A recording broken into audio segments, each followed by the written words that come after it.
என் பேர் சுஷ்மிதா விஸ்வநாதன், மேலூர் எம்எல்ஏ விஸ்வநாதன் அவங்களோட பொண்ணு. அப்பா வந்துட்டு இப்போ மினிஸ்ட்ரி கிடைக்குது தாவேகாவோட கூட்டணியில காங்கிரஸ்ல இருந்து. ரொம்ப மகிழ்ச்சி. ரொம்ப ரொம்ப வருஷமா ரொம்ப சின்ன வயசுல அவருக்கு 20 வயசு 19 வயசுல இருந்து பார்ட்டிக்காக மக்கள் சேவையில இறங்கினவரு. இப்போ ஒரு மினிஸ்ட்ரி கிடைக்கிறது எங்களுக்கு ரொம்ப சந்தோஷமா இருக்கு. ஆனா அதுதான் அல்டிமேட்னு இல்லாம எந்த பதவி கொடுத்தாலும் மக்கள் பணி மட்டுமே எங்களோட அல்டிமேட் கோல். அதை அவர் முழுக்கியமா செய்வோம். ஆமா ஆமா, அது எங்களுக்கு ரொம்ப ரொம்ப சந்தோஷம், ரொம்ப பெருமையா இருக்கு.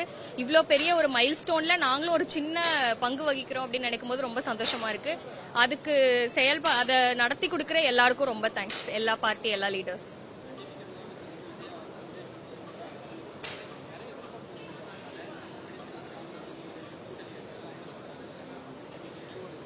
நிறைய எதிர்பார்ப்பு இருக்கு. நிறைய பேர் ஒரு ஹோப், ஒரு ஃபெய்த் வச்சுட்டு ஒரு புது கட்சி வரணும் அப்படின்னு சொல்லி ஓட்டு போட்டிருக்காங்க. டெமோக்ராட்டிக்கலி அம்பேத்கர் நம்ம எல்லாரும் அதை மதிச்சு, கான்ஸ்டிடியூஷனை மதிச்சு அதை ரொம்ப ரெஸ்பெக்ட்ஃபுல்லா அதை எடுத்து கொண்டு போறோம்.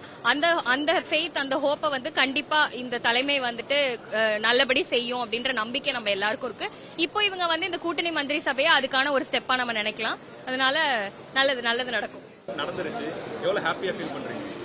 எங்க குடும்பத்துல இருக்க அண்ணன் ஜெயிச்சிட்டாரு, அப்படிதான் இருக்கு எங்களுக்கு. எங்க அண்ணனுக்கு நல்லதே நடக்கும், அவரும் மக்களுக்கு நல்லதே செய்வார். தமிழ்நாட்டுல என்ன மாதிரியான சேஞ்சஸ் எல்லாம் வந்தா ரொம்ப நல்லா இருக்கும்னு ஃபீல் பண்றீங்க? இளைஞர்கள் கையில இருக்கு, அவங்களுக்கு தான் தெரியும் இன்னைக்கு என்ன வேணும்னு. அதனால இளைஞர்கள் எல்லாம் சேர்ந்து மாண்புமிகு முதலமைச்சர் தலைமையில கண்டிப்பா செய்வாங்க. தேங்க்யூ.